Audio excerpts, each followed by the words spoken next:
여러분 안녕하십니까? 이제는 익숙해지셨으니까 부족한 2%를 채우다 두 번째 시간 시작하도록 하겠습니다. 수업 시간에 다 이루어지지 못한 것들 선생님이 해설해 주고 있는데 수업 시간에 선생님 봐서 알겠지만 선생님 감기가 심하게 와가지고 목 상태가 별로 안 좋잖아요. 조금만 여러분 이해해 주시면 고맙겠습니다. 자, 그러면 1번 문제부터 제가 조금 더 자세하게 설명드릴 건데 이제는 이런 유형의 문제들에 많이 익숙해졌을 거라고 생각합니다. 무슨 말이냐면 1번이나 2번 같은 문제의 경우는 보시다시피 보기 박스가 나와 있는 거기 때문에 보기 박스에서 정보를 줄 거거든. 그러니까 그 정보를 어떻게 자기가 잘 적용하기 쉽게 정리할 수 있는지 그게 아주 중요한 능력이 될 거잖아. 그러니까 앞으로 요런 거 풀 때 말이야. 자기가 직접 그 정보를 정리해 볼 수 있도록 애쓰는 것도 필요한 거지. 자, 그러면 탐구 활동은 읽어보셨을 거라고 생각하고 이 페이지에 수집 자료에서 정보를 저희가 한번 추려내 보도록 하겠습니다. 첫 번째 보세요. 시제는 화자가 말하는 시점인 발화시하고 동작이나 사건이 일어나는 시점인 사건시 관계에 따라서 과거, 현재, 미래로 나누어지게 됩니다. 그렇죠? 그래서 예를 들면 동작, 사건이 먼저 일어났고 발화, 말을 나중에 하면 옛날에 내가 그렇게 했는데 지금 그 이야기를 하는 거니까 과거에 내가 했던 이야기. 예를 들면 선생님이 옛날에 군대를 갔다 왔던 이야기, 선생님이 대학 다니던 시절의 이야기, 선생님이 20대 때 이야기, 이런 것들은 모두 과거 이야기가 되는 거죠. 요게 일치하면 현재가 되는 거고 말을 먼저 한 다음에 나중에 사건이 일어나면 미래지. 그러니까 내가 지금 땡땡 대학교에 들어가겠다 말씀을 먼저 하시고 나중에 이게 현실화가 되게 되면 이게 미래가 되는 거니까. 그래서 이걸 바로 시제라고 하는 건데 자, 그중에 과거 시제는 과거 시제에 밑줄 그어야 되겠지. 선어말 어미, 앗, 엇이나 더를 통해 표현하는데 이렇게 돼 있죠. 자, 그러면 정보를 정리해 보자면 거기 과거의 경우는 보시다시피 뭐하고 뭘로 이루어지냐면 앗, 엇 또는 더를 통해 이루어진다. 이렇게 소개되어 있는 거고. 자, 그 다음에 더는 1인칭 주어에는 사용하지 못한다. 얘는 1인칭에는 못 쓴다. 이렇게 또 정리하시면 되는 거죠. 자, 그 다음에 두 번째. 현재 시제의 경우는 동사는 니은이나 는을 통해 형용사나 서술격 조사는 선어말 어미 없이 표현한다. 자, 현재에 소개되어 있고 현재는 동사는 니은이나 는을 통해 그랬으니까 니은이나 는 이렇게. 그 다음에 형용사나 서술격 조사는 선어말 어미 없이 표현한다. 선어말 어미 없이 이렇게. 그냥 이렇게 일단 정리해보는 거죠. 자, 그 다음에 미래 시제는 선어말 어미 get, 리를 통해 표현하는데 get, 리는 의지나 추측이기도 하다. 자, 미래는 get이나 리. 근데 요게 거기 나와 있는 대로 의지나 추측 이것도 된다고 소개되어 있는 거죠. 자, 그 다음에 중세국어에는 그랬으니까 지금은 이렇게 하는데 옛날에는 좀 달랐다는 거지. 자, 그럼 선생님 이쪽에다가 메모할 건데 화살표를 이렇게 붙여볼게요. 그러니까 옛날에는 이렇게 썼는데 이렇게 바뀌는 거야. 중세국어 시대에는 뭐냐? 과거 시제 선어말 어미 앗, 엇이 없었대요. 서술어가 동사인 경우는 기본형 그대로. 자, 기본형을 그대로 쓰는 게 과거였다. 여기 이렇게 소개되어 있죠. 자, 그 다음에 선어말 어미 더를 써가지고 과거 경험에 대한 회상을 표시하기도 했는데 서술어가 형용사일 경우에도 가능했으며 1인칭일 경우에는 다로 나타냈다. 자, 그 다음에 쓸 수 있는 게 더가 있는데 지금은 1인칭에 더를 못 쓰잖아. 옛날에는 더 대신에 더 말고 1인칭에는 요거 1인칭에는 다를 쓸 수 있었다고 정리되어 있죠. 자, 그 다음에 현재 시제의 동사의 경우는 선어말 어미 나를 통해서 여기는 선어말 어미 나가 들어갔고 그 다음에 형용사나 서술격 조사의 경우 기본형으로 표현해요. 기본형. 자, 미래 시제의 경우는 동사, 형용사 모두 리를 통해서 미래 시제를 나타냈다. 이때는 리, get은 없었다는 거지. 자, 다음은 시제 표현이 사용된 중세국어 예문과 현대어 풀이다. 이렇게 소개되어 있죠. 자, 그러면 1차로 여러분들이 이 타이밍에 반성하셔야 될 건 뭐냐? 일단 이 정보를 모을 생각을 하고 이 정보에다가 밑줄을 그었는지가 중요한 거예요. 이런 생각 없이 그냥 접근하셨다면 문제 푸는데 헤맬 수밖에 없어요. 또 하나, 저희가 지금 6월 시험을 대비해 가지고 부족한 2%를 채우다라는 이름으로 이런 유형의 문제를 자꾸 풀어보고 있는데 그때마다 어떻게 하셔야 되느냐? 이렇게 문법에서 정보가 많이 나와 있는 유형의 경우일 때는 정보에다가 밑줄을 그어줘야 되는데 특별히 문제 푸는데 필요할 수밖에 없는 그 정보들의 밑줄을 그어줘야 되는 거죠. 그치? 자, 그러면 예문을 먼저 보자 이거지.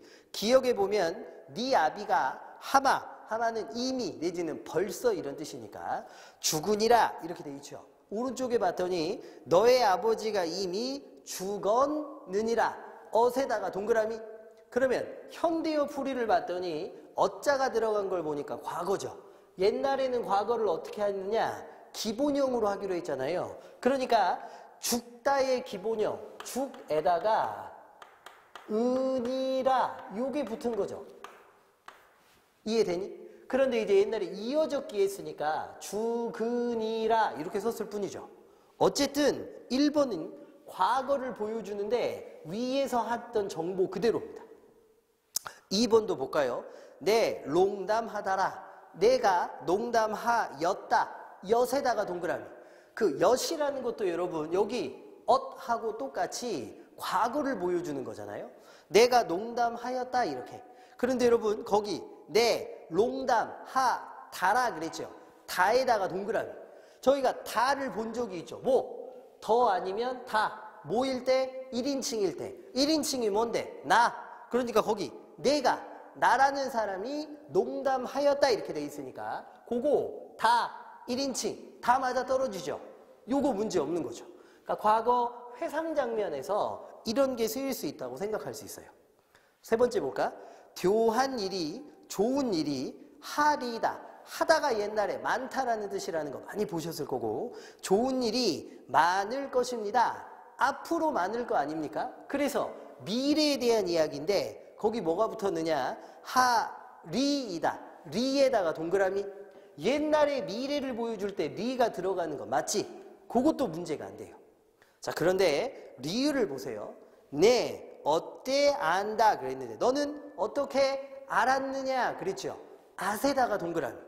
현대어 풀이를 봤더니 아시 들어간 거 보니까 과거 이야기인데 과거는 기본형을 쓰기도 했잖아요. 그런데 알다가 쓰인 게 아니라 안다가 쓰였습니다. 안다. 여러분 알다가 쓰인 게 아니라 안다가 쓰였어요. 그러면 이거 기본형으로 쓰인 경우가 아닌 거잖아. 여기 쓰였으니까.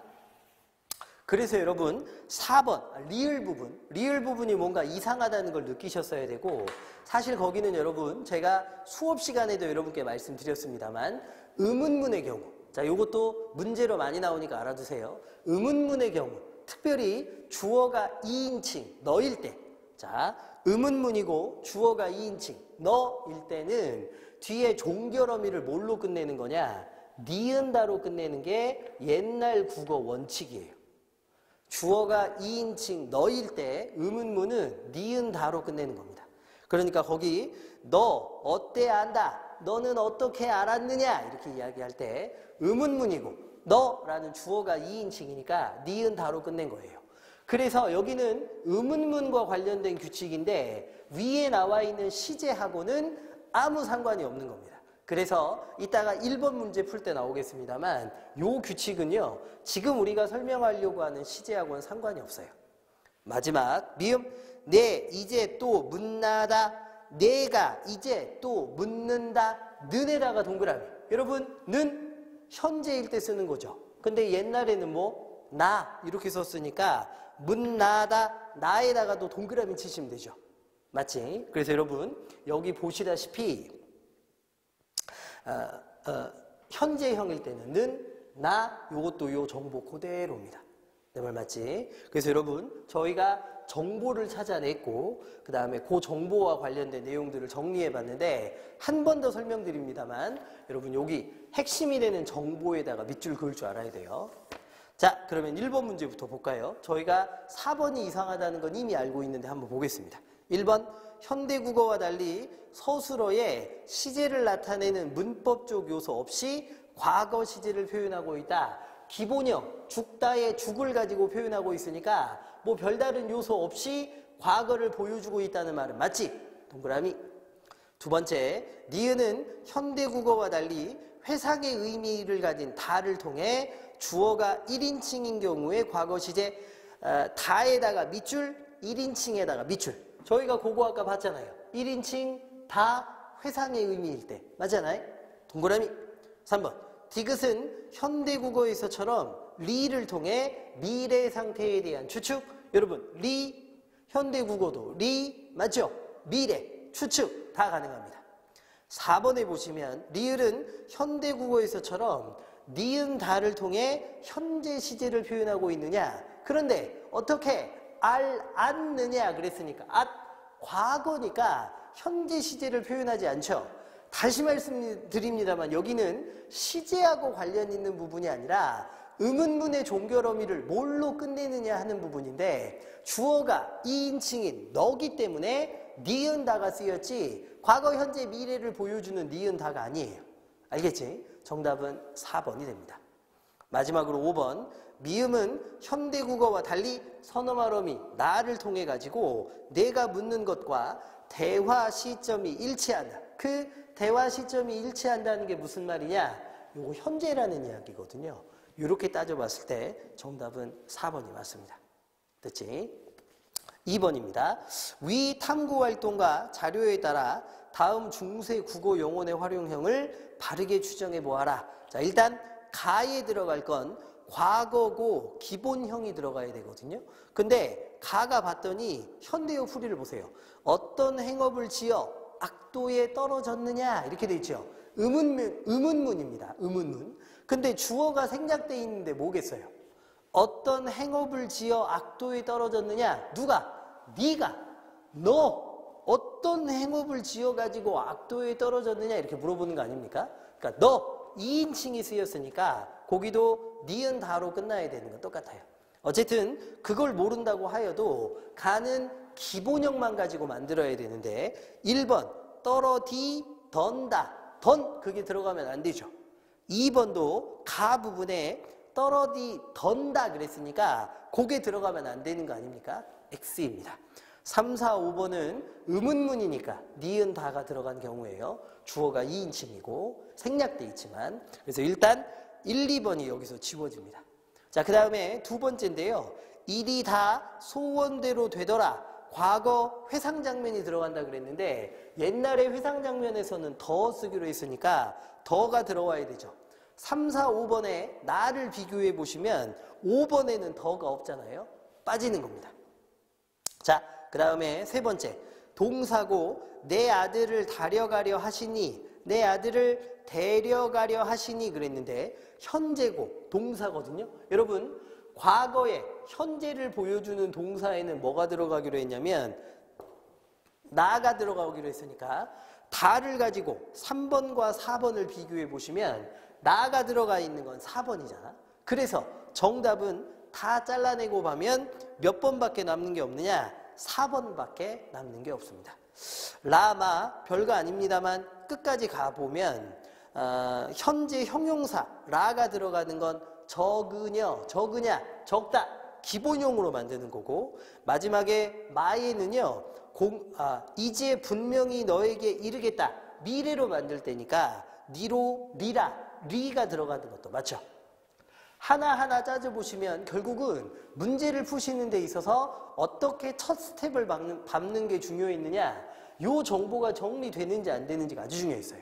그래서 한 번 더 말씀드립니다만 답은 4번 채점도 이렇게 하시되 다음번에 이런 문제를 또 연습하실 때에는 밑줄을 그때 이따가 문제 풀 때 활용하실 그 정보에 대놓고 직접 밑줄을 그을 줄 알아야 된다는 사실 여러분 한 번 더 부탁드리겠습니다.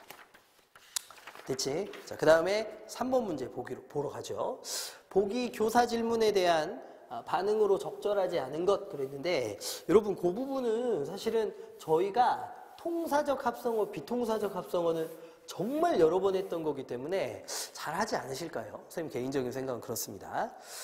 기억부터 저는 바로 보겠습니다. 기억, 굳은 살, 군, 밤, 작은 형 그랬는데, 굳은 살, 굳다 플러스 살, 군밤, 굽다 플러스 밤, 작은 형, 작다 플러스 형, 그러니까 굳다 플러스 살, 두 개의 어근이 붙은 거죠. 굽다 플러스 밤 역시 두 개의 어근이 붙은 거고, 작다 플러스 형 역시 두 개의 어근이 붙은 건데, 굳다 하고 살 사이에 굳은 살, 굽다 하고 밤 사이에 구운 밤, 작다 하고 형 사이에 작은 형 그랬으니까 중간에 연결하는 어미가 있잖아요. 연결 어미. 요것은 통사적 합성어죠. 그래서 1번의 설명대로 용언의 관형사형과 명사가 결합한, 여러분 굳다가 굳은이 되면 살은 살인데 굳은 살이니까 명사를 꾸밀 수 있게 관형사형으로 바뀐 거죠. 어쨌든 그렇게 결합한 것은 통사적 합성어가 맞습니다. 핵심은 연결하는 어미가 살아있어야 된다 그랬죠. 자, 그런데 니은에 보면 검고 북단데 고가 빠졌죠. 울고 짖는 건데 고가 빠졌습니다. 열고 닫는 건데 고가 빠졌죠. 이번에는 검다와 북다, 울다와 짖다, 열다와 닫다가 붙는데 중간에 연결어미 고가 다 빠졌지. 요때는 비통사적 합성어가 된다 그랬죠. 두 개의 단어가 붙을 때, 특별히 앞에 있는 녀석이 용언일 때 말이야, 연결어미가 빠지고 간 부분에 다른 애가 바로 붙으면 비통사로 간다 그랬잖아요. 이번에 그런데 어간과 어간이 연결어미에 의해 결합했다고 고가 다 빠졌잖아. 안 맞죠? 그래서 연결어미에 의해라는 말도 안 맞고 통사적 합성어냐 비통사적 합성어가 되는 거잖아. 정답은 2번이 되겠습니다. 통사, 비통사는 선생님이 수업 시간에 하도 여러 번 강조해서 다 하셔야 되는 거고, 혹시나 잘 기억이 안 나시면 저한테 와주셔야 돼요. 마저 보시면 3번, 힘이 들다, 앞에 서다, 애를 쓰다. 모두 앞에 명사하고 뒤에 용언이 결합한 거 맞죠? 그런데 명사와 용언이 결합할 때 중간에 조사가 빠지는 것은 통사적 합성어, 문법적으로 문제가 안 된다 그랬어요. 4번, 덮은 밥, 먹을 거리, 검은 버섯 이렇게 되는 거죠. 그러니까 이번에도 앞에 붙는 덮다, 먹다, 검다 여기는 동사, 형용사, 용언에 해당하는 애들인데 얘네는 어간만 있으면 안 되고 연결 어미가 붙어줘야 된다 그랬죠. 그런데 덮은 밥에서 은을 빼버렸고 먹을 거리에서 을을 빼버렸고 검은 버섯에서 은을 빼버렸잖아요. 요때는 문제가 돼요. 4번에 있는 것처럼 어간이 명사와 직접 결합하게 됐으니까 비통사적 합성어가 맞습니다. 마지막으로 5번, 미음은 부사가 명사와 결합한 비통사적 합성어. 비통사적 합성어는 문법적으로 안 맞는 건데 부사는 원래 동사, 형용사, 용언을 꾸며야 되는데 여기서는 명사를 꾸몄으니까 안 맞는 거죠. 특별히 여러분, 부슬비에서 부슬은 부슬부슬 비가 조금씩 내리는 모양, 척척박사에서 척척은요 막힘이 없이 거침이 없이 무엇인가를 해내는 모양, 그 다음에 산들바람은 바람이 세게 불지 않고 약하게 부는 모양, 셋 다 모양을 보여주는 말인 의태어인데요. 의태어나 의성어는 넓게 보면 다 음성상징어라 그랬고 음성상징어는 다 뭐라 그랬느냐? 부사라 그랬잖아요. 그러니까 얘네들은 모두 부사와 명사가 결합한 형태가 맞고 비통사적 합성어도 맞습니다. 특별히 여러분 음성상징어가 부사라는 것도 기억해 주십시오. 어쨌든 정답은 2번이 되겠습니다. 제가 여러 번 강조하는 거니까 통사 비통사 모르면 진짜 선생님 한번 보러 와야 돼. 알았지? 자, 그 다음에 4번 보겠습니다. 얼마 전에 저희가 바로 복습한 거죠. 그러니까 이어진 문장, 그 다음에 여기는 이어진 문장만 나와 있고 안은 안긴 문장까지 포함해서 겹문장이죠. 그 다음에 혼문장 있고 요 두 개를 합쳐가지고 문장의 구조, 문장의 짜임 이런 이름으로 선생님하고 얼마 전에 한번 복습했습니다. 여기 저희가 바로 가보죠. 기억 보세요. 두 개의 주어가 접속조사에 의해 접속조사 밑줄 그어보시고 저희가 반드시 외워야 되는 접속조사로 세 가지 공부했는데 뭐 있었냐면 와, 과, 랑 이렇게 세 개였지. 와, 과, 랑. 근데 그 중에 철수와 영이니까 와자가 들어간 게 맞잖아. 이 접속조사에 의해서 이어져 있고 서술어가 하나인 문장도 대등하게 이어진 거다. 그러니까 지금 기억은 대등하게 이어진 게 맞는데 어떻게 두 개가 붙은 거냐. 철수는 부산으로 떠났다. 영희는 부산으로 떠났다. 요거 두 개가 하나로 붙은 거죠. 참고로 여러분 이렇게 둘로 떼낼 수 있으면 겹문장이 맞는데요. 둘로 떼낼 수 없으면 혼문장입니다. 그건 복수주어라 그래요. 예를 들면 철수와 영희는 친구이다 이런 문장이 있다고 생각해 보세요. 철수와 영희는 친구이다. 그러면 둘로 쪼개볼까요? 철수는 친구이다. 누구랑? 영희는 친구이다. 누구랑? 이거는 누구랑 친구인지가 설명이 안 되니까 하나를 빼버리고 나면 문장이 성립하지 않잖아. 이럴 때는 하나가 온전한 혼문장이에요. 철수와 영희 자체가 복수주어로서 하나의 주어로 취급받는 겁니다. 근데 여기는 철수는 부산으로 떠났다. 영희는 부산으로 떠났다. 둘로 쪼갤 수 있잖아. 이럴 때만 대등하게 이어진 문장이고 겹문장이에요. 알겠지? 자, 그 다음에 두 번째. 사랑은 떠나갔지만 추억으로 남아있다. 니은 대조에 해당하느냐? 만으로 연결되니까 맞죠? 자, 특히 여러분 대조 앞에 나열이라고 돼 있고 대조 뒤에 선택이라고 돼 있는데요. 선생님하고 이거 수업 시간에 이렇게 정리했죠. 뭐냐면 대등하게 이어졌는지 종속적으로 이어졌는지 판단하기가 쉽지 않으니까 이럴 때 기본적으로 어떻게 하기로 했냐면 나열이 먼저니까 나열, 대조, 그 다음에 선택 이렇게. 나열은 중간이 뭐로 연결되어 있을 때가 나열이었냐면 고며 이렇게. 대조는 나하고 지만. 선택은 거나 든지. 요 6개 중에 하나로 연결되는 것이 대등하게 이어지는 거라고 말씀드렸죠. 자, 그런데 그 중에 니은 대조하고 연결된 거니까 요거 나나 지만으로 연결되는지 이걸 찾으라는 건데요. 그런데 거기 2번 니은 사랑은 떠나갔지만 지만이 쓰인 거죠. 추억은 남아있다. 그래서 여러분 대조가 쓰인 게 맞지. 참고로 여러분 여기 6개로 연결되는 게 대등하게 이어진 거긴 한데 특별히 고의 경우는 뭐 하나 조심하기로 했냐면 이게 목적이나 이유로 쓰였을 때 이때는 종속이니까 조심하자. 이거 이야기 저희가 했었죠. 사실 이게 몇 번에 나와 있냐면 5번에 나와 있어요. 5번. 자, 5번 보시면 우리는 설악산을 오르려고 일찍 일어났다. 일찍 일어난 이유, 일찍 일어난 목적이 뭐냐면 설악산에 오르려고 그렇게 한 거잖아. 그러니까 거기의 경우는 종속적인 게 또 맞는 거죠. 알았지? 자, 맞아 볼게요. 3번 디귿. 앞뒤절의 위치를 서로 바꾸어도 의미의 변화가 없다.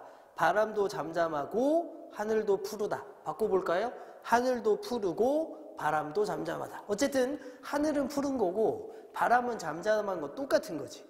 오케이. 자, 근데 4번 보세요. 만약 비가 올지라도 우리는 출발할 예정이다. 이것은 종속적으로 이어진 문장은 맞는데요. 원인은 아닌 거죠. 원인. 그래서 여러분 제가 수업 시간에도 이거 말씀드렸었는데 뭐뭐 할지라도는 원인은 아니고 어디에 들어간다고 제가 여러분께 가르쳤느냐. 그게 양보에 들어간다고 가르쳤죠. 양보. 그래서 정답은 몇 번이냐? 4번이 되겠습니다. 자, 그 다음에 문법으로는 마지막이지. 5번 문제 볼게요.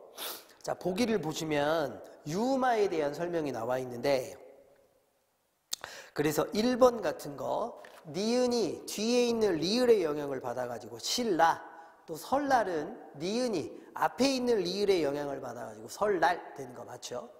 그 다음에 2번에 보면 리을, 히읗, 리을, 티읕 받침이 나와 있는데 일단 겹받침의 경우 자음군 단순화라 그래가지고 탈락이 일어나니까 닳는, 그 다음에 훑는 이렇게 되는 게 맞을 거고, 그 다음에 3번에 줄넘기나 물난리 모두 역시 여러분 요게 유음화가 일어나야 되니까 줄넘기, 물난리가 맞습니다. 그런데 보기 박스에 무엇에 대한 내용이 나와 있었냐면 2번료에 대한 내용이 나와 있었죠. 자, 거기 뭐라고 소개되어 있냐면 세 번째 줄 보세요. 보기. 그러나 2번료의 경우처럼 니은으로 끝나는 앞말이, 자, 둘로 쪼개 있을 때 니은으로 끝나는 앞말이 홀로 쓰이면서 2번 뜻이 분명히 드러나는 경우 2번, 그 다음에 이런 경우 2번료로 유음에 발음하지 않고 2번료, 그래서 오히려 리을이 니은으로 바뀌는 거예요. 이렇게 발음하게 되고, 이는 2번 플러스 료처럼 니은과 리을 사이에 경계가 있다고 사람들이 인식하기 때문이랍니다. 그럼 여러분 등산로도 생각해 보시면 등산, 산, 니은으로 끝나는데 등산이 온전히 한 뜻이잖아요. 로는 길로 짜니까 등산하는 길 이런 뜻이니까 완전히 끊어진다고 사람들이 생각할 수 있겠죠. 생산량도 마찬가지죠. 생산 다음에 량인데 생산하고 량이 끊어진다고 생각할 수 있으니까 여기는 모두 리을이 니은으로 바꿔가지고 등산로, 생산량 이렇게 발음돼야 되는 거예요. 알겠지? 그래서 정답은 몇 번으로 봐야 되느냐? 4번으로 봐주셔야 됩니다. 마지막으로 대혼란, 순례자는요. 여러분 요거는 여기서 이렇게 끊어졌을 때 앞에 있는 애가 니은으로 끝나는 경우는 아니지. 그러니까 위에서 설명하는 경우는 아니었습니다. 알겠죠? 좋습니다. 자, 여기 문법 여기까지 잠깐 보셨고 선생님 여기서 잠깐만 끊었다가 이어가지고 독서 설명해 드리도록 하겠습니다. 예, 자 여러분 이어서 좀 보겠습니다. 독서 볼 건데요. 이 독서 부분은 선생님하고 할 때는 여러분 앞에 문제 다 푸셨다는 거 전제로 10페이지 셀프 리플렉션 있잖아. 거기를 보고 따라오시는 걸로. 그래서 제가 말씀드린 대로 여기는 선생님이 실제로 문제를 어떻게 풀었는지를 구현해 놓은 곳이거든요. 그러니까 여러분들이 이제 이 부분을 보시면서 선생님이 이렇게 풀었구나라는 걸 좀 느껴주시면 좋겠고, 더 나아가서 각자가 이제 그렇게 문제를 푸는 학생들로 본인들의 어떤 부족한 부분들을 느끼고 선생님한테서 좋은 어떤 영감을 얻을 수 있다면 그걸 자기 걸로 만드는 시간으로 좀 가져주시면 좋겠습니다. 자, 그래서 거기 첫 번째 한번 볼게요. 1번입니다. 그 오른쪽에 해시태그 표시되어 있죠. 이제 거기다가 저희가 핵심 단어 찾기로 했으니까 그 핵심 단어 위주로 체크 한번 해볼게요. 핵심 되는 것들 중에 놓치면 안 되는 건 뭐다? 반복되어지는 것들. 알겠지? 자, 커피나 초콜릿에 함유되어 있는 카페인은 알칼로이드에 속하는 물질이다. 첫 번째 문장은 어차피 반복되는 게 찾아지기 어렵죠. 두 번째 문장부터 반복되는 게 나오겠지. 앞에 있는 것과 연결되는 거. 자, 두 번째 봤더니 알칼로이드는 그랬습니다. 아하, 우리가 기다리는 거 하나 나왔네요. 알칼로이드에다가 밑줄. 알칼로이드는 하나 이상의 질소 원자를 포함하고 있는 염기성 유기화합물을 통칭하는 말로 대개 식물에서 추출되지만 인공적인 합성도 가능합니다. 알칼로이드 한 번 더 나왔네요. 종류에 따라 인체의 특이한 생리 반응을 일으키는데 카페인은 여러분 카페인 반복되고 있죠. 보이십니까? 이 카페인 어디 있었는데 첫 번째 줄에 보면 1번 문장에 카페인이 있었잖아. 그러니까 거기도 체크 표시 선생님이 해놨죠. 그러니까 반복되는 단어들을 찾아버릇해야 찾아져요. 알았지? 카페인은 뇌와 척수로 구성된 중추신경계를 자극하는 흥분제로서 그랬습니다. 자, 여러분 이 부분이 경험이 많지 않은 학생들한테는 눈에 잘 안 띄는 건데 사실은 자극한다는 말하고 흥분시킨다는 말은 둘이 비슷한 말이잖아요. 그래서 거기는 사실 자극이라는 말하고 흥분이라는 말이 반복된 것으로 보셔도 됩니다. 알겠죠?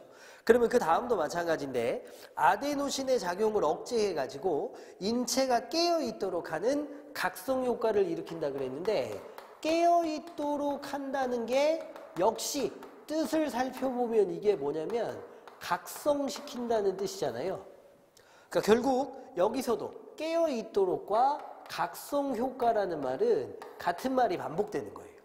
특별히 여러분 마지막 부분에 저희가 반드시 뾰족한 괄호로 체크하기로 약속한 게 있죠. 뭐냐면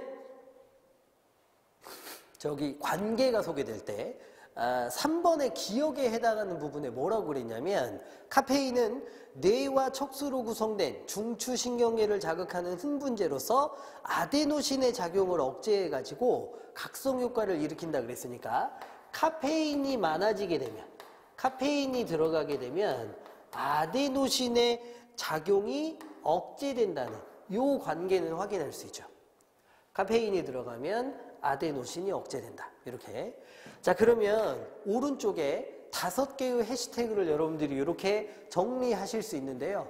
각자가 이걸 찾으셨으면 아주 잘하신 거고 혹은 못 찾으셨다고 하더라도 선생님하고 배워서 같이 가는 거지. 어쨌든 여기 있는 핵심 단어들만 연결하면 여기 단락의 핵심을 저희가 요약할 수 있습니다. 알칼로이드라는 게 있는데 카페인도 알칼로이드에 들어가는 거죠. 근데 얘가 뭐 하는 애예요? 자극, 흥분시키는 애고 깨어있도록 각성효과 일으키는 애고 마지막에 추가로 관계 하나 확인한 거 카페인이 많아지면 아데노신의 작용이 억제된다. 여기까지가 첫 번째 단락에서 여러분들이 확인하셨어야 될 내용입니다. 알겠지? 이렇게 선생님하고 같이 연습해보는 거고 자, 그 다음에 6번 문제인데요. 윗글의 내용과 일치하지 않는 것. 일단 여러분 저희가 일치, 불일치 여부를 판단하는 문제는 바로 한 단락씩 읽으면서 지워가기로 했으니까 6번 문제를 여기서 보시면 지울 수 있는 게 있습니다. 몇 번 몇 번? 2번하고 3번이죠. 2번에 보면 카페인 분자를 이루는 원자 중에는 질소 원자가 포함되어 있다 그랬는데 질소 원자에다가 밑줄 여러분 그 위로 쭉 올라가 보시면 첫 단락에 질소 원자가 있죠. 어딨냐면 두 번째 줄 2번 문장 거기를 보면 알칼로이드라는 놈이 원래 질소 원자를 포함하고 있대잖아. 근데 카페인도 알칼로이드에 포함되는 애니까 질소를 가지고 있겠죠. 그래서 2번은 맞는 말이 되는 거죠. 또 하나 지울 수 있는 게 3번이지. 카페인을 식물에서 추출하지 않고 인공적으로 합성하는 것도 가능하다. 역시 여러분 인공적인 합성에 밑줄 긋고 요 말을 저희가 본 적이 있는데 위에 보시면 네 번째 줄이죠. 역시 2번 문장에 포함되는 그 부분인데요. 인공적인 합성이 가능하다 그랬고 알칼로이드가 가능하다 그랬는데 카페인이 알칼로이드에 포함되니까 카페인도 되는 거죠. 그래서 2번, 3번이 여기에서 지워지셔야 됩니다. 알았지? 자, 거기까지 하시면 되죠. 자, 그 다음에요, 여러분. 8번 문제가 사실은 여기 6문제 중에 제일 어려운 문제였습니다. 저희가 문제 푸는 순서대로 하자면 사실은 요거 제가 셀프 리플렉션을 해설하느라고 첫 단락 읽기부터 시작이 되었습니다만 단어 문제를 푸는 것부터 시작하는 게 맞잖아요. 그래서 마지막에 해당하는 11번 문제는 바로 풀어버리셨어야 맞는 것에 해당하는 거고 그거 다음에 일치, 불일치 여부를 판단하는 문제들은 어쨌든 특별한 능력을 요구한다기보다 꼼꼼하게 확인하면 답이 나오는 것들이니까 다 맞춰주셨어야 되죠. 근데 8번 문제는 아주 어려운 문제였습니다. 상 중에서도 상에 해당하는 문제예요. 그러니까 단순히 맞춰보는 문제가 아니라 정말 머리를 여러 번 굴려가지고 추론해내야 되는 문제였거든요. 사실 실제 시험에서 8번 같은 문제의 블랙홀에 빠지게 되면 시간만 엄청 잡아먹고 이 문제도 틀리고 다른 문제도 못 푸는 아주 안 좋은 결과가 나올 수도 있습니다. 그래서 이런 문제 딱 보시는 순간 아 이건 진짜 아닌 것 같아라고 넘어갈 수 있는 힘도 필요하다. 저는 그렇게 생각하는데요. 어쨌든 여러분 기억이 거기 있었으니까 기억이 끝나고 난 뒤에 8번 문제의 답이 나오는지 제가 한번 봤어요.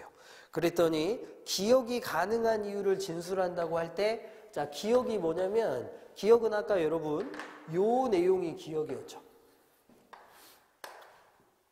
카페인이 드러나게 되면 다시 한번 정리해 볼게요. 카페인이 많아지게 되면 아데노신은 떨어지게 되고 그것 때문에 각성 효과가 일어난다. 요 내용이 기억이었는데 이제 요것이 가능한 이유를 진술한다고 한대요. 근데 보기를 봤더니 인체의 각성 상태가 지속되는 동안에 뇌 신경세포들이 활발한 활동을 벌인 결과 삐리리 상태에서조차 수많은 아데노신 수용체 중에서 삐리리가 늘어남에 따라 수면 압력이 더 이상 커지지 않기 때문이다. 뭐 너무 어려운 말이 나와 있죠. 사실은 이 부분만 가지고는 답을 찾을 수가 없는 문제였어요. 다만 여러분 문제를 많이 풀어본 학생이라면 느껴지는 게 하나가 있긴 있어야 되는데 그게 뭐냐면 혹시나 도움이 될까 봐 말씀드려 볼게요. 보기 박스의 마지막 부분이 뭐라고 돼 있냐면 수면 압력이 더 이상 커지지 않는다고 돼 있어요. 밑줄 그어보세요. 그럼 여러분 수면에 대한 압력이 더 이상 커지지 않는다는 건 무슨 뜻일까? 그러니까 쉽게 말하면 수면 압력이 더 커지지 않으면 잠이 온다는 말이야? 잠이 안 온다는 말이야? 수면 압력이 커지지 않는다는 건 잠이 안 온다는 거죠. 그러니까 수면 압력이 커져버리면 자라고 압력을 더 크게 한다는 말은 요건 잠이 온다는 거고 수면 압력이 커지지 않는다는 건 잠이 안 온다는 거잖아. 깨어있다는 뜻이니까 그게 뭐냐? 여기서 말하는 각성 상태에 해당하는 거죠. 이게 사실은 무슨 말이냐면 수면 압력이 커지지 않는다는 말하고 똑같은 말이에요. 맞지? 그러면 수면 압력이 커지지 않는 각성 상태가 일어나는 건 그 앞에 뭡니까? 카페인이 들어가고 아데노신이 떨어져서 그렇죠.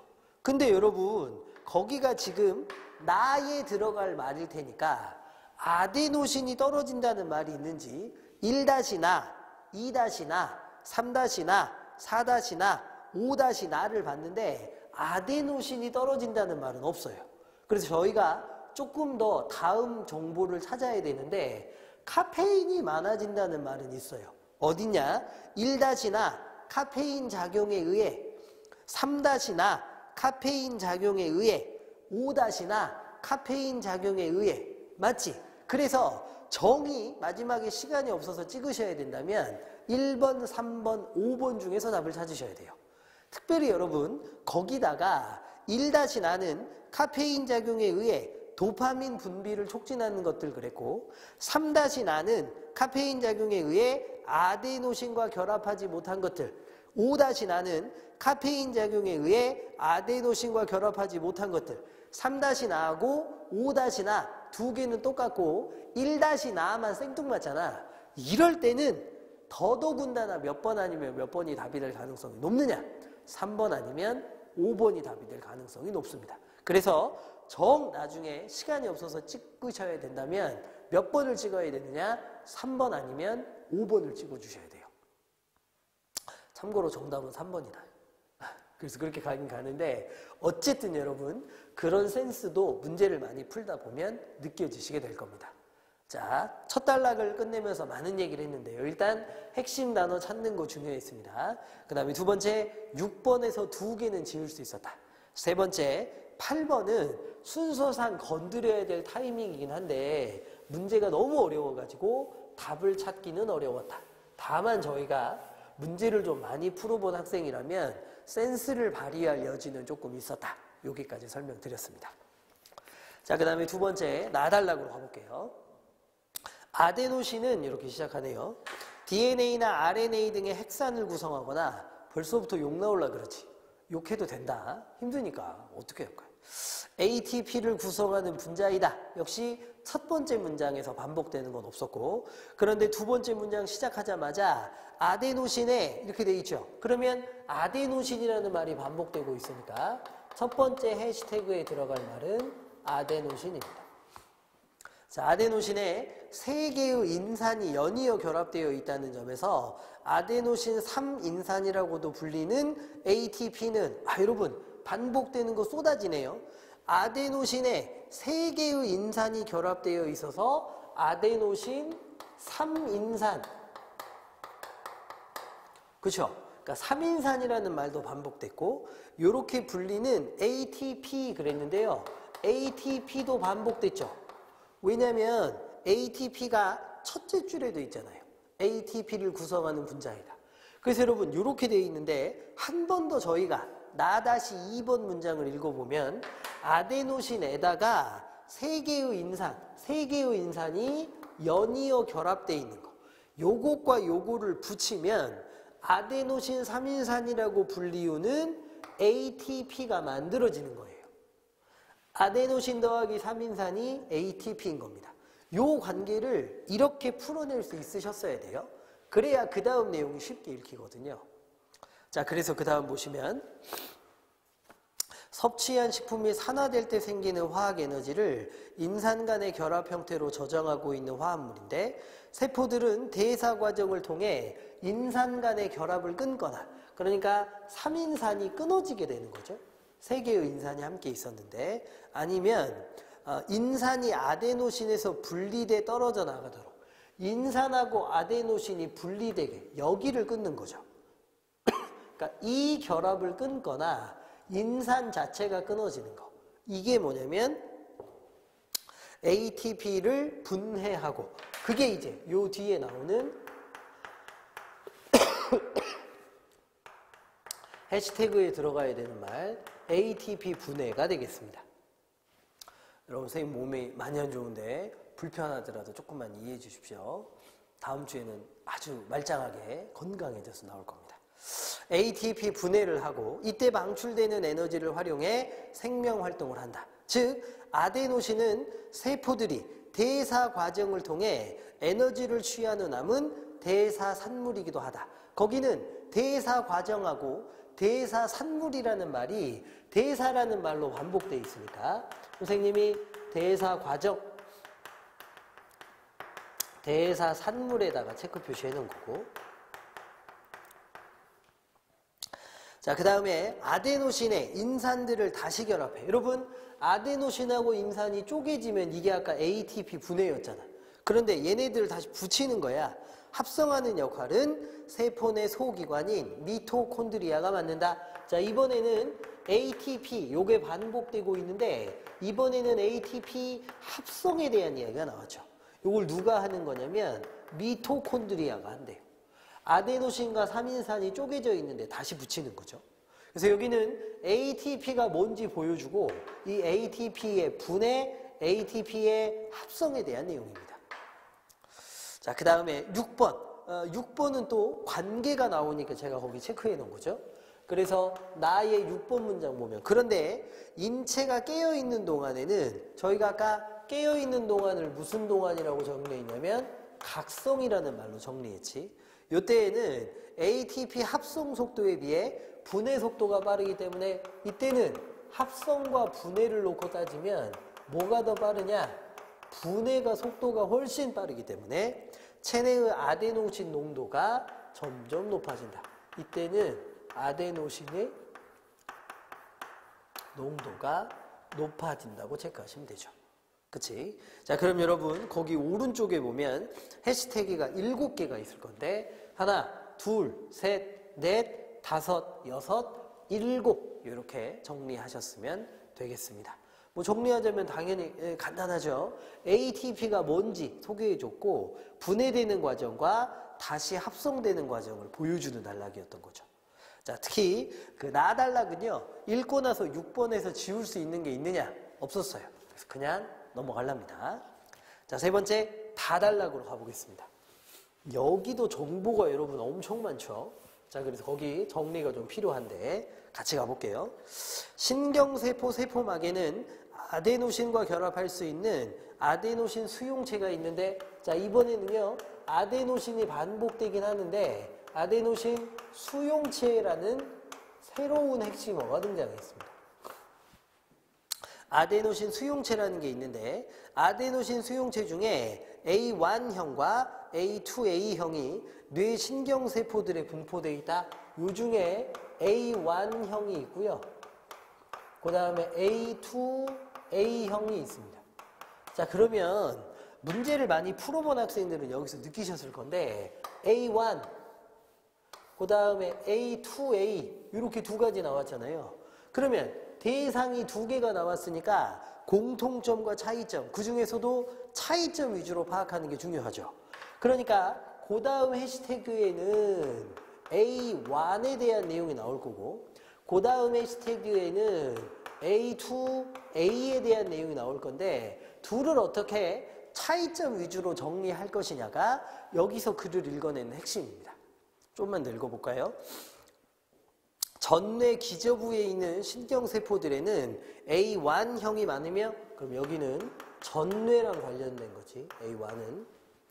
자, 그 다음에 여기에 아데노신이 결합하면 각성을 촉진하는 신경전달 물질인 글루탐산, 아세티콜린, 세로토닌 등의 분비가 억제되며 자, 다 쓰긴 그러니까 앞 글자만 따보면 글루탐산, 아세틸콜린, 그 다음에 세로토닌 요놈들의 분비가 억제되며 이렇게 돼 있죠.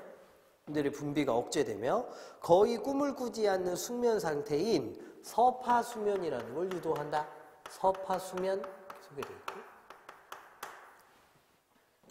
자, 그 다음에 또한 운동을 담당하는 뇌 기저핵에 있는 신경세포에는 A2A형이 많으며 A2A는요 뇌의 기저핵에 해당하는데 기저핵.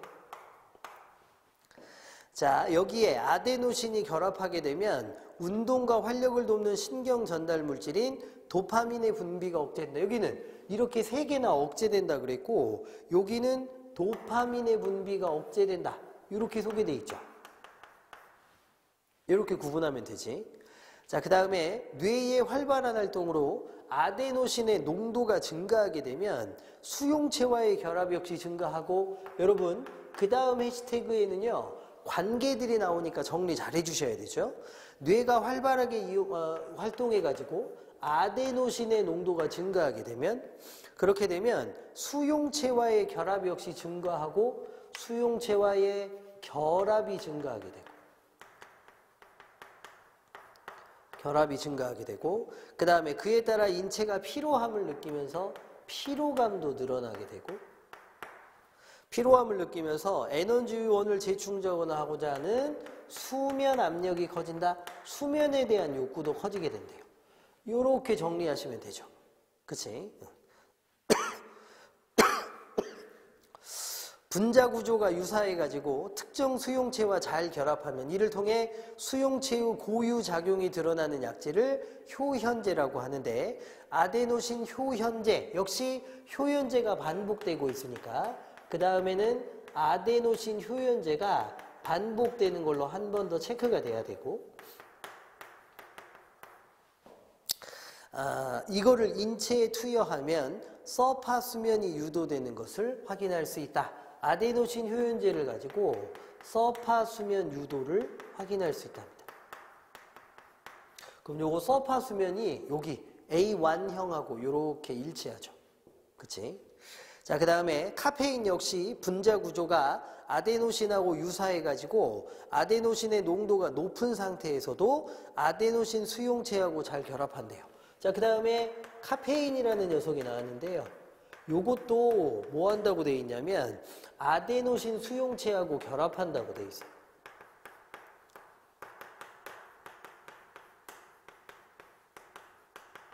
제가 결합한다 그래서 플러스 표시로. 자, 그 다음에 7번. 그런데 카페인이 아데노신 수용체하고 결합하게 되면 이렇게 두 개가 결합하게 되면 수용체에는 수용체 고유작용이 거의 나타나지 않으며 A2A형하고 결합할 때는요 오히려 도파민의 분비를 촉진하게 된답니다. 그런데 지금 얘네들하고는 전혀 다르게 요런 녀석들. 자, 그 다음에 여기서 이어지는 게 마지막 해시태그인데요. 마지막 해시태그를 봤더니 요런 결합이 이루어지면 수용체의 작용은 없대요.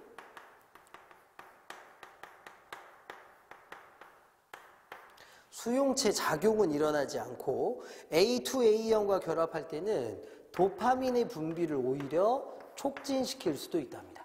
여기는 도파민을 억제한다 그랬는데 그러니까 카페인이 결합하게 되면 약간 변화가 생기는 거죠. 어쨌든 여러분 해시태그 안은 요 정보들로 채워주시면 좋겠습니다.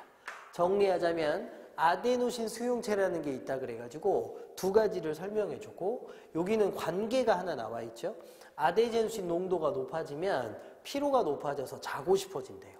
그 다음에 아데노신 효연제라는 게 하나 나왔는데 서파 수면을 유도한다 그랬고, 근데 카페인이 아데노신 수용체하고 결합하게 되면 이 수용체 작용은 거의 일어나지 않는답니다.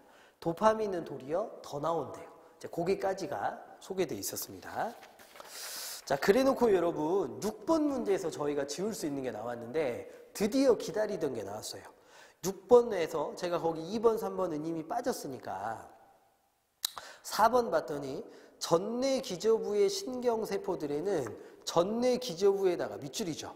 아데노신 수용체 중에 A2A형이 발견된다 그랬는데 A2A형도 밑줄이죠. 근데 여러분 여기 보시면 저희가 정리를 이렇게 해놓고 보니까 전내 기저부는 A1이죠. A2A가 아니라. 그래서 여러분 바로 여기서 다 읽어버리기 전에 다달락이 끝나고 6번의 답이 몇 번으로 찾아지느냐? 4번으로 찾아지게 됩니다. 알겠죠? 그래서 여러분 여기까지 확인하시면 되겠습니다. 자, 그 다음에 라달락으로 넘어갈게요.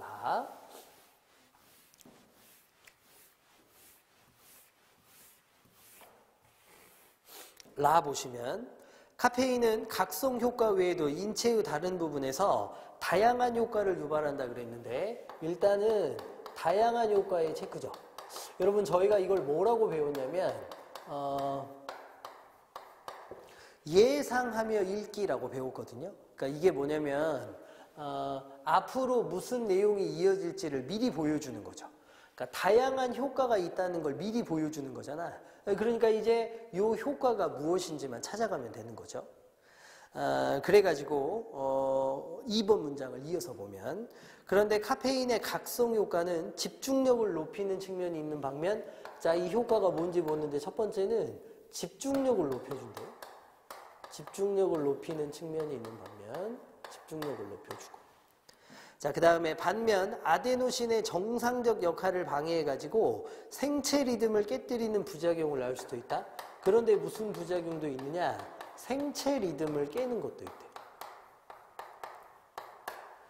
그치?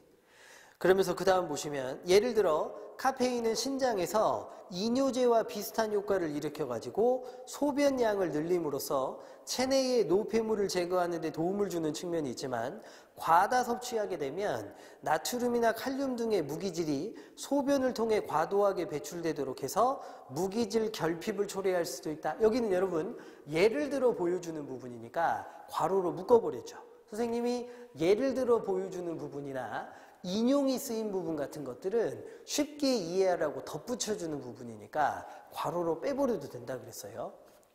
자, 그 다음 보시면 그런 이유로 식품의약품안전처는 하루 카페인 섭취량이 체중 1kg당 2.5mg을 넘지 않도록 할 것을 권고하고 있으며 행정기관이 국민에게 널리 공표하는 규칙인 고시를 통해 고카페인 가공식품의 경우 기준에 따라 카페인 함량을 표시하도록 의무화했다. 뭐 이렇게 끝나 있습니다. 핵심이 될 만한 건 이것밖에 없었어요. 자, 거기 6번 마저 확인하게 한 건 답은 이미 나와 있지만 저희가 혹시 틀린 학생들이 있을까봐 거기 다 근거가 라달락에 있던 애들이죠. 6-1번 카페인 섭취가 이로운 효과를 가져올 때도 있느냐? 다양한 효과 중에 집중력을 높이는 건 긍정적인 거니까 생체 리듬을 깨주는 건 안 좋은 거고. 자, 그 다음에 5번 카페인을 과다 섭취하게 되면 무기질이 체외로 다량 방출되는 결과가 빚어지기도 하느냐? 괄호로 묶은 3번에 있었죠? 답 나올 수 있습니다. 자, 그 다음에 여러분 7번 문제로 쌤이 넘어갔는데 이건 이런 거예요. 옛날에는 보통 하나의 제시문에 4문제, 3문제 이렇게 나왔고 많아봐야 5문제였습니다.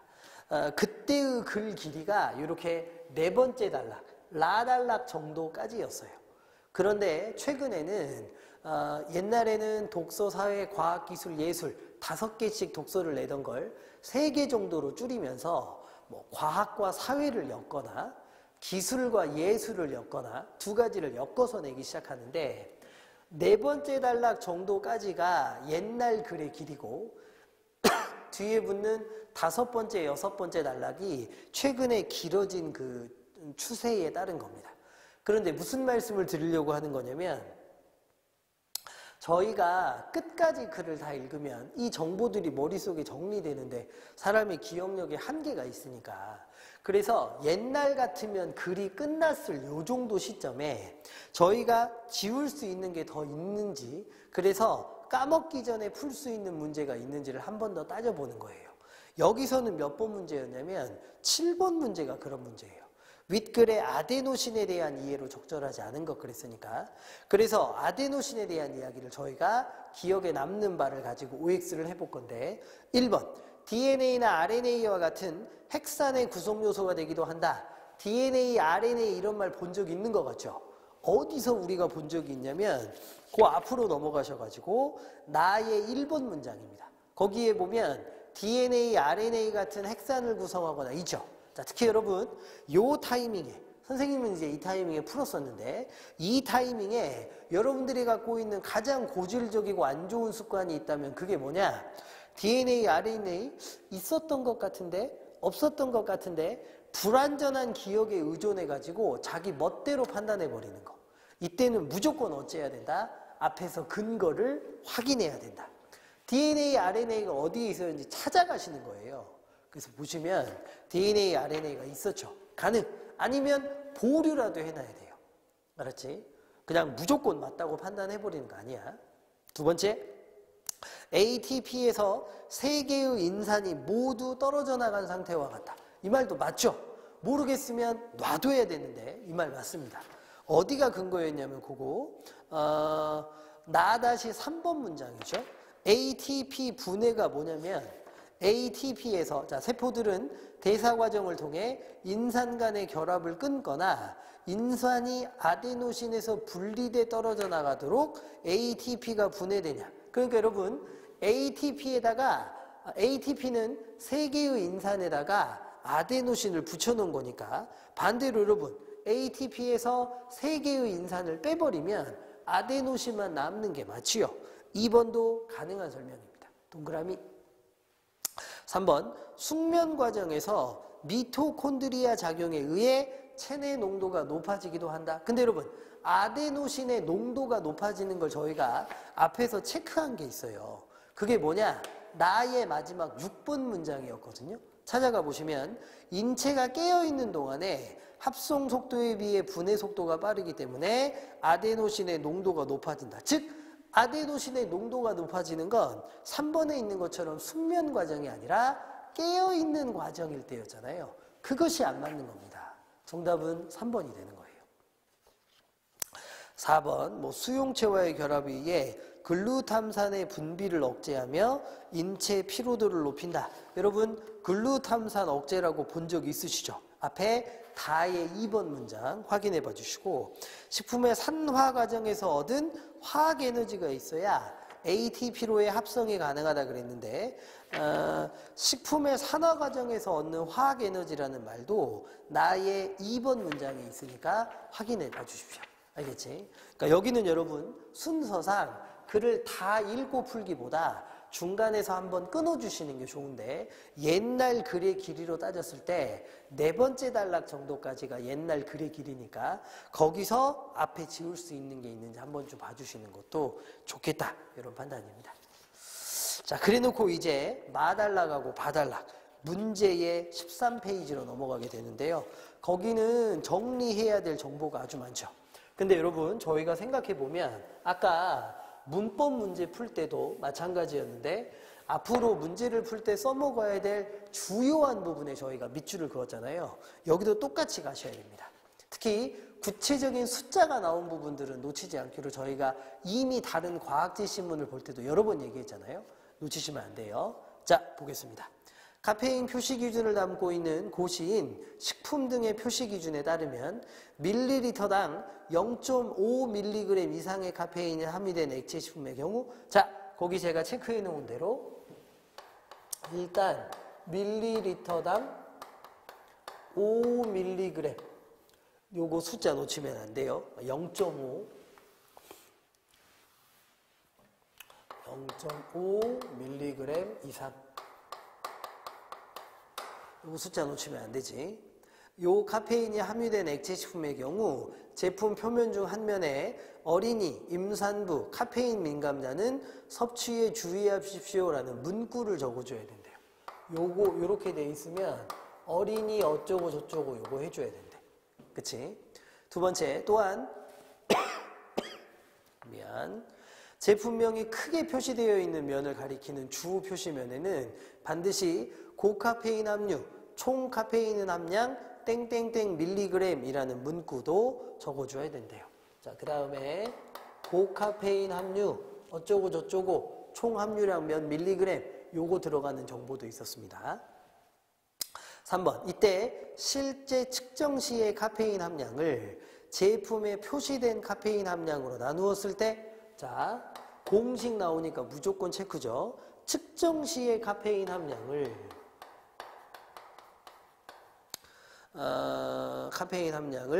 제품에 표시된 카페인 함량으로 나누었을 때, 이렇게 나누었을 때 0.9에서 요 값이 0.9에서 1.1 요 사이에 들어와야 되고, 진여야 카페인 함량을 허위로 표시하지 않은 것으로 간주하고, 단 커피나 차의 경우는 1.2 이하로, 커피나 차의 경우는 1.2도 허용하고, 핵심 정보들 디테일한 숫자. 자, 그 다음에 대다수 사람들이 해당 제품에 카페인이 함유되었다는 사실을 잘 알고 있기 때문에 허용 범위를 넓게 인정한 거고, 한편 카페인 함량을 90% 이상 제거한 제품의 경우 카페인 함량이 일반 녹차에 비해 90% 이상 낮은 녹차를 개발했다면 탈카페인 제품이라고 합니다. 자, 그 다음에 90% 이상 낮추면 요거는 탈카페인 제품이라는 이름을 붙여주는 거죠. 요 정보 5개 정리되어 있었습니다. 그 다음 봐달락에서 식품의약품안전처는 어린이 기호식품과 건강기능식품의 경우 특수성을 반영해서 식품 등의 표시 기준 외에 카페인 함량 표시와 관련한 내용을 별도로 고시했다 그랬는데, 이에 따르면 어린이 기호식품의 경우 이렇게 돼 있죠. 그래서 2번 문장에는 여기에 추가해가지고 어린이 기호식품에는 어떻게 해줘야 되는지, 그 다음에 3번 문장에는 건강기능식품의 경우는 어떻게 해줘야 되는지, 그 정보까지가 소개되어 있습니다. 그래서 여기 7가지 정보가 소개되어 있고요. 요걸 가지고 이제 저희가 문제를 풀게 될 건데, 여기 있는 어떤 것들이 문제로 나올 거라는 걸 이미 예상하고서도 일일이 따져보는 작업이 보통 작업은 아니죠. 여러분, 여기는 그야말로 인내심이 필요한 부분입니다. 요걸로 푸는 문제가 아니나 다를까 10번이거든요. 그래서 저희가 더 까먹기 전에 요거 한번 해보겠습니다. 자, 보시면 윗글을 바탕으로 할 때 보기의 값이 표시의 수정 과정에서 고려했을 내용으로 가장 적절한 것 이렇게 돼 있는데요. 보시면 음료 제조 회사 값은 면역력 향상에 효과가 있는 것으로 공식 인정된 땡땡땡 약초 성분을 함유한 새로운 건강기능식품인 음료 A를 개발했다. 여러분, 건강기능식품 나왔죠? 그러니까 요거지, 요거. 일단 요 정보 쓸 거지. 그런데 땡땡땡 약초에는 면역력을 향상시키는 성분 외에도 카페인이 함유되어 있었고, 갑은 음료 개발 과정에서 카페인 성분을 줄이는 연구를 했는데 연구 결과가 별로 만족스럽지 않아가지고 음료 A에는 한 병당 500mg의 카페인이 함유된 것으로 측정됐습니다. 근데 여러분, 문제 다 풀어보셨으니까 음료 A에 대한 표시 관련 참고사항에 첫 번째는 A의 제품명에는 차라는 표시가 없고, 두 번째는요, A 한 병의 용량이 200ml라고 돼 있죠. 그럼 여러분, 한 병에 카페인이 50mg이 있으니까 여러분, 저희가 거기서 생각해 보자면 한 병이 200ml인데 여기에 50mg이 들어있으니까 요게 만약에 1ml라고 생각하면 몇 밀리그램이 들어있느냐, 요걸 따져보는 거죠. 그래서 요 비례식으로 풀면 되는데 어렵지 않죠? 계산 한번 해보시면 여기 X에 들어가게 숫자가 얼마라는 걸 알 수 있냐면 0.25라는 거 계산할 수 있습니다. 계산할 수 있지. 그렇잖아. 여기 이렇게 올라가게 될 거니까 200분의 50이면 4분의 1이 될 거니까. 맞죠? 그럼 0.25 맞지? 그래서 요거 맞습니다. 그래서 얘는 지금 밀리리터량으로 따지자면 0.25mg 들어있는 애예요. 자, 그 다음에 갑은 음료 A를 공식 출시하기에 앞서가지고 식품의약품안전처에 음료 A의 샘플을 보낸 후 각종 표시가 적절한지 문의했는데 식품의약품안전처의 사무관은 몇몇 부분에서 표시가 적절하지 않다고 지적했고 수정할 예정입니다. 그래서 참고사항에 차라는 표시는 없고 음료 한 병의 용량이 200ml니까 계산해보면 얘는 0.25mg 들어있는 거예요. 세 번째, 일반적 방법에 따라 차로 끓였을 때는 밀리리터랑 0.5가 들어있다 그랬으니까 나름 방법을 개발해서 어떻게 한 거야? 절반으로 줄인 거지. 그건 알겠지? 예. 자, 여러분, 칠판이 이 수학 문제를 좀 풀다 보니까 너무 정리가 이상해져 가지고 앞에 있는 내용들 일단 지우고 그 다음에 바로 1, 2, 3, 4, 5번에 수식을 풀어드리려고 하는데 편집이 어떻게 자연스럽게 됐는지 모르겠네요. 어쨌든 앞에 여기 지워놓은 정보들 잊지 마시고 한번 1번부터 봅시다. A의 주 표시문에 고카페인 함유 47mg이라고 문구가 표시되어 있다면 함량을 수정해야 처벌받지 않겠군 이렇게 되어 있는데 그거는 앞에 정보들 중에 어떤 걸 저희가 쓰는 거냐면 저희가 아까 앞에 마달락에 3번을 보면 뭐라고 되어 있냐면 실제 측정 시의 카페인 함량을 그랬죠. 거기는 실제 측정 시의 카페인 함량을 그 다음에 측정 시의 카페인 함량을 제품에 표시된 카페인 함량으로 나누었을 때 이 값이 0.9에서 1.1 요 사이의 값을 지녀야 허위로 표시하지 않은 것으로 간주된다 그랬죠. 그러니까 요 사이에 들어오면 거짓말은 아니니까 안 고쳐도 되잖아. 그러면 저 공식 그대로 한번 가볼게요. 음료 A의 표시면에는 뭐라고 지금 돼 있냐면 요게 47mg이라고 돼 있대요.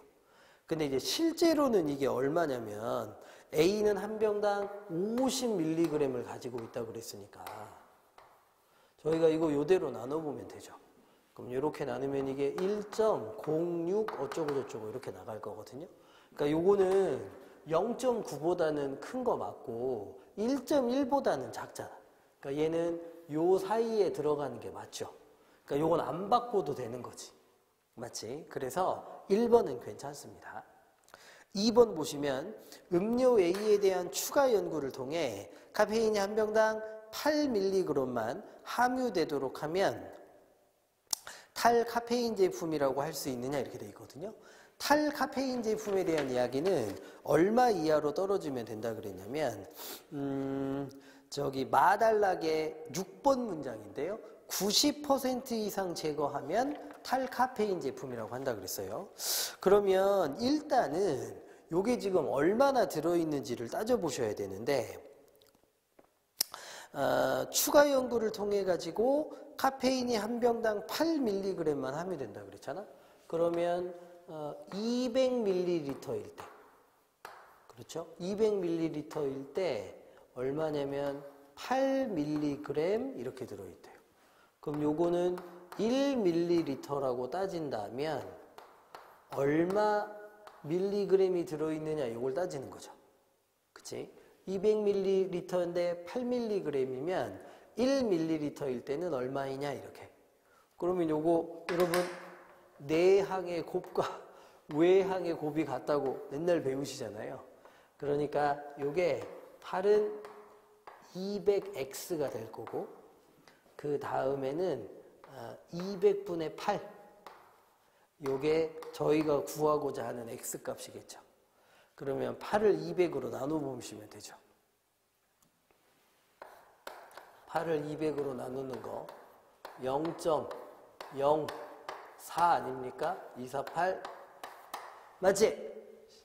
그래서 여러분 저희가 원하는 여기 있는 x는요 이게 얼마가 됐다는 걸 알 수 있냐면 0.04 밀리그램에 해당된다는 거 저희가 확인할 수 있습니다. 그렇죠? 그런데 여기 지금 밀리그램당 0.04로 줄여놨잖아요. 이게 90% 이상 줄였는지를 따지면 되죠. 근데 그 앞에 관련 참고사항에 보면 마지막에 카페인 함유당이 밀리리터당 0.5라고 되어 있잖아요. 마치 참고사항 세 번째에 보면 카페인 함유당이 밀리리터당 0.5라고 그랬으니까 요거를 90% 이상 줄이려면 얼마로 줄이면 된다는 소리냐면 0.05로 줄이면 요 아래로 줄이면 된다는 소리죠. 0.5를 10등분하면 0.05가 되는 거잖아. 그러니까 요 녀석이 10분의 1이잖아요. 수학으로 가니까 선생님이 조금 한데 혹시나 이해 안 되면 선생님한테 설명 들으러 와라. 아니, 그렇지 않습니까? 0.5mg이 있으니까 요거를 90% 이상 다운시키려면 10분의 1 이하로 내려가야 되잖아. 그러니까 0.05 아래로 내려가면 된다고. 근데 우리가 계산해 봤더니 이게 얼마예요? 0.04니까 요것보다 더 다운시킨 거잖아요. 그래서 이 녀석은 탈카페인이라는 말을 할 수 있는 거예요. 정답은 2번이 됩니다. 알았지? 3번에 음료 A에는 어린이 임산부 카페인 민감자는 섭취에 주의하십시오라는 문구를 반드시 주 표시면에 표시해야 되느냐? 여러분, 일단은요, 그 마의 1번 문장에 보면 밀리리터당 0.5mg 이상 카페인이 함유된 액체식품 그랬으니까 이제 그런 경우에는 표면 중 한 면에 어린이 임산부 카페인 민감자는 섭취에 주의하라는 말을 쓴다 그랬죠. 그치?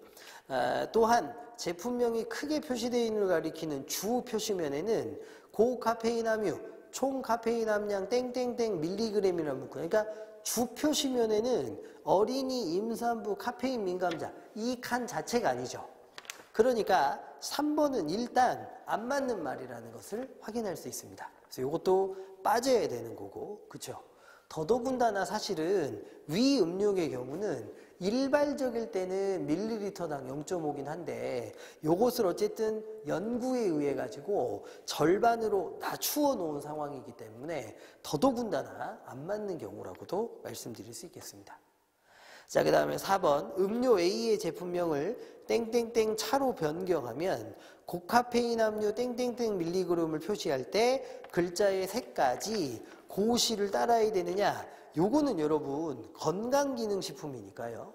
그래서 바의 3, 4번을 보셔야 되는데 바의 4번 보면 다만 건강기능식품 중에 제품명의 일부가 차로 표시되어 있는 제품은 카페인이 많이 함유되어 있다 하더라도 제품명을 통해 예상할 수 있다는 이유로 주표시편에 고카페인 함유 땡땡땡 밀리그램의 문구를 적어야 하는 의무가 적용되지 않는다 그랬잖아요. 그래서 글자 색까지 따라야 된다는 말은 안 맞는 말이죠.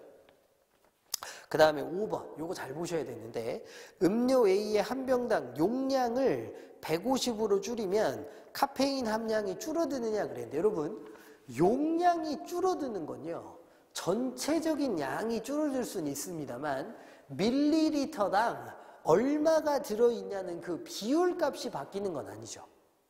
다시 한번 생각해 보시면 카페인 함량이 줄어드는 것과 관련해서 용량을 줄였으니까 전체적인 총 카페인 양은 줄어들 수도 있습니다만 밀리리터당 얼마가 들어있는지 그걸 따져야 되는데 밀리리터당 얼마가 들었는지는 변하지 않았거든. 그러니까 그 표시를 하는 문제하고는 전혀 다른 문제라 밀리리터당 얼마가 들었는지는 변한 게 없으니까 그 표시를 해 주실 필요가 있는 거죠. 그렇게 따져보면 정답은 몇 번이 될 수밖에 없느냐? 2번이 될 수밖에 없습니다. 여러분 요거 계산도 있었고 다소 복잡한 문제긴 했는데요. 꼭 한 번씩 해보시고 선생님한테 질문해 주시면 좋겠습니다. 알겠죠? 자, 그 다음에 9번 문제 저희가 이제 풀면 되는데 그거 이제 하나씩 찾아가지고 여러분들 거기 정리하시면 되거든요. 일단은 거기 1번. 모든 가공식품은 카페인 함량을 다 적어야 되느냐? 아, 여러분. 그럼 카페인이 빵인 것도 적어? 카페인이 요만큼 들어간 것도 적어? 그런 문제가 아니죠. 그러니까 그건 안 맞는 내용이죠. 그 다음에 거기 4번. 식품의약품안전처가 국민들에게 하루 카페인 섭취량에 관해 권고하는 내용을 담다 그랬는데 뭘 카페인을 하루 섭취량을 권고를 합니까? 다 안 맞는 말이죠. 안 맞습니다. 2번, 3번, 5번 중에 답이 나와야 되는데 지금 거기 3번의 경우 보시면 어린이 기호식품에서 카페인 함량 표시 규정을 별도의 항목으로 두어 포괄하고 있느냐 여기 그렇게 소개되어 있는데 여러분 거기 보면 바의 1번 문장인데요. 식품의약품안전처는 특수성을 반영해가지고 그 식품 등의 표시 기준 외에 따로 정리하는 거지. 식품 등의 표시 기준 그 안에 포괄해서 정리해 놓는 게 아니죠. 그거 안 맞는 말이고.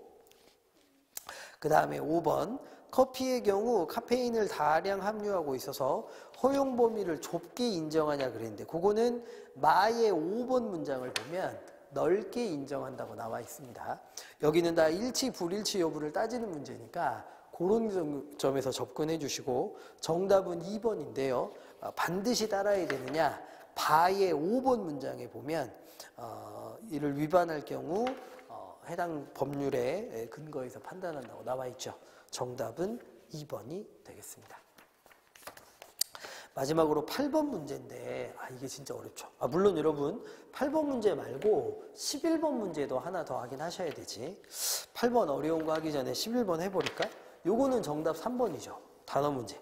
사실 문제 푸는 순서로는 아까 했어야 되는데 어쨌든 이제 이 제일 먼저 푸는 거니까 선생님 이거 해설을 하고 하느라고 정답은 3번인데 유발한다는 거 뜻이나 한번 적어볼까 우리? 어떤 것이 다른 일을 일어나게 하다 이런 뜻입니다. 다른 일을 일어나게 하다. 자, 그래놓고 여러분 문제의 8번을 보러 갑시다. 저희가 앞에 내용들을 엄청 정리를 많이 했는데요. 거기 일단 보면 인체의 각성 상태가 지속되는 동안 여러분 앞에 보시면 깨어있을 때는요. 아데노신의 농도가 증가한다 그랬거든요. 뇌신경세포들이 활발한 활동을 벌인 결과 삐리리 상태에서조차 뭐 이렇게 소개되어 있어요. 그런데 1번 아데노신이 증가한다는 말은 맞죠. 근데 뒤에 서파 수면이 유도된다 그랬는데 아데노신의 농도가 증가하는 거하고 서파 수면이 유도되는 거하고 바로 연결하긴 그렇죠. 요거는 아데노신 수용체 중에서 A1하고 결합할 때만 이런 일이 일어나는 거고 A2A하고는 상관없는 거잖아. 그럼 아데노신의 농도가 증가하면 그게 전부 A1하고 만나가지고 전부 서파 수면으로 가는 건 아니니까 이런 식으로 설명하는 건 다소 무리가 있습니다. 1번은 안 맞는 걸로 보셔야 돼요. 두 번째, 아데노신의 농도가 늘어난다는 건 ATP가 줄어든다는 뜻이냐? 여러분, 깨어있는 동안에는 ATP가 합성되는 속도보다 분해되는 속도가 더 빠르다라고 앞에 저희가 본 게 있거든요. 그러니까 ATP가 자꾸 분해된다는 것은 ATP가 줄어든다고 볼 수 있죠. 그리고 그 대사산물이라는 게 뭐였냐고 하면 아까 앞에 아데노신이었으니까 그게 늘어난다고 볼 수 있어요. 2번, 3번은 괜찮습니다.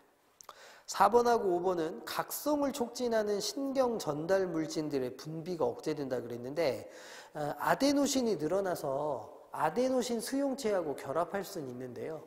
거기서 분비되는 많은 것들을 억제한다고 했는데 어떤 게 각성을 촉진하는 신경 전달 물질인지 설명된 게 없죠.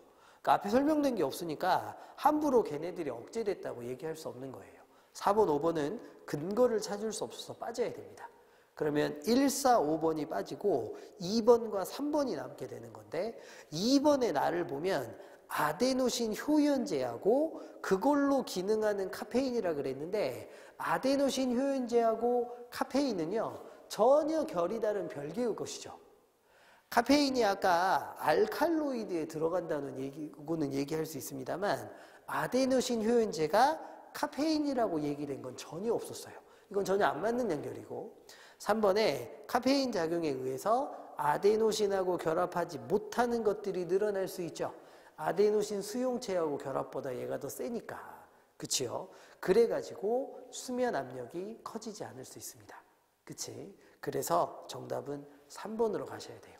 그리고 아까 선생님이 문제를 많이 풀어본 학생들이 이렇게 생각했었을 거다라고 이야기했던 것도 함께 여러분 생각해 주시면 좋겠습니다. 자, 선생님이 목 상태도 좀 안 좋고 자꾸 기침을 해서 오늘은 좀 미안한데 금방 건강해져 가지고 그 다음에 좋은 모습으로 또 여러분들 만날 겁니다. 일단 여러분 요거 연습 잘 해주시고 6월에 어려운 시험 대비해 가지고 저희가 연습하는 거니까 힘들어도 끝까지 공부해 주시고 어쨌든 감사합니다. 오늘은 여기까지입니다.